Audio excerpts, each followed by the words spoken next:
Hi అండి. నమస్తే. Welcome back to VV Kitchens. నేను మీ వర్ధిని విజయ్. ఈరోజు మన కిచెన్లో ఎలాంటి మసాలాలు యూస్ చేయకుండా టేస్టీ ఎగ్ కర్రీని సింపుల్గా ఎలా ప్రిపేర్ చేయాలో వీడియోలో చూపించబోతున్నానండి. ఈ ఎగ్ కర్రీ అన్నంతో కానీ, చపాతీతో కానీ, రోటీతో కానీ, ఇంకా పూరితో కూడా చాలా టేస్టీగా ఉంటుంది. ఓన్లీ ఎగ్స్ ఉంటే సరిపోతుందండి. ఇంట్లోనే ఉన్న ఇంగ్రీడియంట్స్తో ఈ ఎగ్ కర్రీని చాలా టేస్టీగా ప్రిపేర్ చేసుకొని తినొచ్చు. ఈ ఎగ్ కర్రీని కనుక ఒకసారి తిన్నారంటే దీని టేస్ట్ మాత్రం అస్సలు మర్చిపోలేరు. చాలా సూపర్గా ఈ ఎగ్ కర్రీ టేస్ట్ అనేది ఉంటుంది. ఈ ఎగ్ కర్రీని వంట రాని వాళ్ళు, బ్యాచిలర్స్, ఫస్ట్ టైం ప్రిపేర్ చేసే వాళ్ళు కూడా చాలా ఈజీగా ఈ వీడియో చూసి ప్రిపేర్ చేసుకోవచ్చు. మరెన్నో టేస్టీ ఎగ్ రెసిపీస్ మన ఛానల్లో అవైలబుల్గా ఉన్నాయండి. మీకు కనుక కావాలనుకుంటే లింక్ డిస్క్రిప్షన్లో ఇస్తాను. మీకు వీలైతే ఒకసారి చెక్ చేసేయండి. మరి లేట్ చేయకుండా ఈ simple and easy tasty egg కర్రీని ప్రిపేర్ చేయడం కోసం ప్రాసెస్ స్టార్ట్ చేసేద్దాం.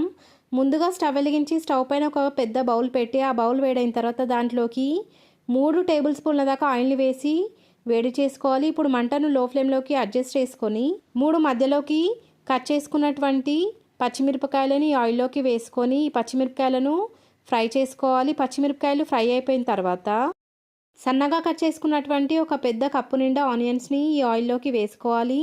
ఈ ఆనియన్స్ క్వాంటిటీ వచ్చి 1/2 kg వరకు ఉంటుందండి. ఈ ఆనియన్స్ని ఎంత వీలైతే అంత సన్నగా కట్ చేసుకొని ఈ ఆయిల్లోకి వేసుకున్న తర్వాత ఆనియన్స్ మొత్తాన్ని కూడా ఆయిల్తో పాటు కలిసేలాగా ఒకసారి అడుగు నుంచి కలుపుకొని గోల్డెన్ షేడ్లోకి ఆనియన్స్ మొత్తం కూడా వచ్చేంత వరకు ఈ ఆనియన్స్ని మధ్య మధ్యలో కలుపుకుంటూ మంటను లో ఫ్లేమ్లోకి అడ్జస్ట్ చేసుకొని మాత్రమే ఫ్రై చేసుకోవాలి.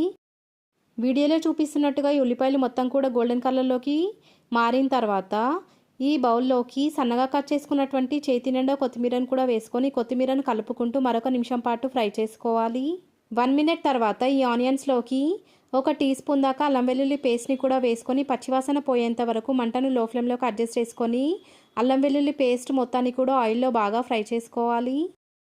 1 నిమిషం తర్వాత ఈ ఉల్లిపాయలోకి 1/2 టీ స్పూన్ దాకా పసుపును కూడా వేసుకొని పసుపు మొత్తాన్ని కూడా ఉల్లిపాయలతో పాటు కలిసేలాగా కలుపుకున్న తర్వాత మరొక 30 సెకండ్స్ పాటు ఈ ఆనియన్స్ని ఆయిల్లో ఫ్రై చేసుకున్న తర్వాత ఈ ఆనియన్స్లోకి 3 టేబుల్ స్పూన్ల దాకా కారాన్ని, రుచికి తగినంత ఉప్పును కూడా వేసేసుకొని ఉప్పు కారం రెండు కూడా ఈ ఉల్లిపాయలతో పాటు కలిసేలాగా ఒకసారి కలుపుకున్న తర్వాత 1 నిమిషం పాటు మంటను లో ఫ్లేమ్లోకి అడ్జస్ట్ చేసుకొని ఈ ఉల్లిపాయలు మొత్తాన్ని కూడా ఆయిల్లో ఫ్రై చేసుకోవాలి. ఉల్లిపాయల్లో నుంచి ఆయిల్ అనేది పైకి తేలి వచ్చేంత వరకు కూడా ఈ ఆనియన్స్ని ఆయిల్లో బాగా ఫ్రై చేసుకున్న తర్వాత ఇప్పుడు ఈ బౌల్లోకి 1 కప్పు దాకా మంచినీళ్ళని వేసుకున్నటువంటి వాటర్ మొత్తాన్ని కూడా ఉల్లిపాయలతో పాటు కలిసేలాగా కలుపుకున్న తర్వాత మనం వేసుకున్నటువంటి వాటర్ మొత్తం కూడా డ్రై అయిపోయి ఉల్లిపాయలు బాగా వాటర్తో ఉడికేంత వరకు కూడా మంటను లో టు మీడియం ఫ్లేమ్లోకి అడ్జస్ట్ చేసుకొని ఈ ఆనియన్స్ని ఈ వాటర్తో పాటు ఉడికించుకోవాలి. వీడియోలో చూపిస్తున్నట్టుగా ఈ వాటర్ మొత్తం కూడా డ్రై అయిపోయిన తర్వాత ఇప్పుడు ఈ ఆనియన్స్లోకి గుడ్లను పగలగొట్టుకొని వేసుకోవాలి. మీకు ఎన్నైతే ఎగ్స్ని కావాలనుకుంటున్నారో అన్ని ఎగ్స్ని ఈ బౌల్లోకి పగలగొట్టుకొని వేసుకున్న తర్వాత ఈ బౌల్ పైన మూత పెట్టి మంటను లో టు మీడియం ఫ్లేమ్లోకి అడ్జస్ట్ చేసుకొని 5 to 10 మినిట్స్ పాటు ఈ గుడ్లను బాగా ఉడికించుకోవాలి. మధ్య మధ్యలో ఈ ఎగ్ కర్రీని కలుపుకుంటూ ఉండాలి, లేదంటే అడుగు తగిలే అవకాశం ఉంటుంది. ఎగ్స్ని పగలగొట్టుకున్న తర్వాత 3 నిమిషాలకి వీడియోలో చూపించిన టెక్స్చర్లోకి ఎగ్స్ మొత్తం కూడా మారతాయండి. ఇలా ఎగ్స్ మొత్తం కూడా టర్న్ అయిన తర్వాత ఒక స్పూన్ని యూస్ చేస్తూ ఈ ఎగ్ కర్రీని మరొక వైపుకి టర్న్ చేసుకోవాలి. అలా అయినట్లయితే మరోవైపు కూడా ఈ ఎగ్ మనకు కావాల్సినట్టుగా బాగా కుక్ అవుతుంది.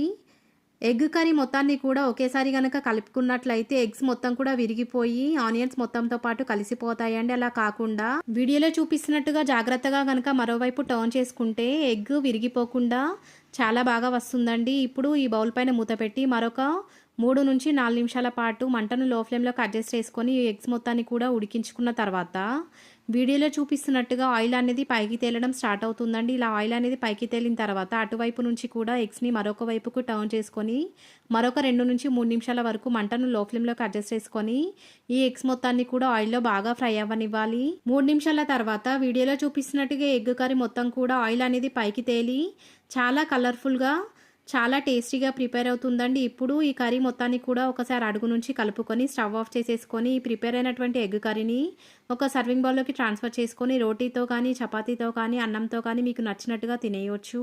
ఈ ఎగ్ కర్రీని ప్రిపేర్ చేసేటప్పుడు మనం అస్సలు ఏమాత్రం మసాలాలు యూస్ చేయకుండా ఎగ్ కర్రీని ప్రిపేర్ చేస్తున్నామండి. అలా అని టేస్ట్ ఏమాత్రం బాగుండదని మాత్రం అస్సలు అనుకోకండి. చాలా సూపర్‌గా ఉంటుంది. నేను చెప్పిన ఈ స్టైల్‌లో గనుక ఎగ్ కర్రీని ప్రిపేర్ చేసుకొని తిన్నారంటే, ప్రతిసారి కూడా ఇదే స్టైల్‌లో ఎగ్ కర్రీని ప్రిపేర్ చేస్తారండి. ఈ రెసిపీ గనుక మీకు నచ్చినట్లయితే లైక్ చేయండి, షేర్ చేయండి. మన ఛానల్‌ని సబ్స్క్రైబ్ చేయడం మాత్రం మర్చిపోకండి. Thank you.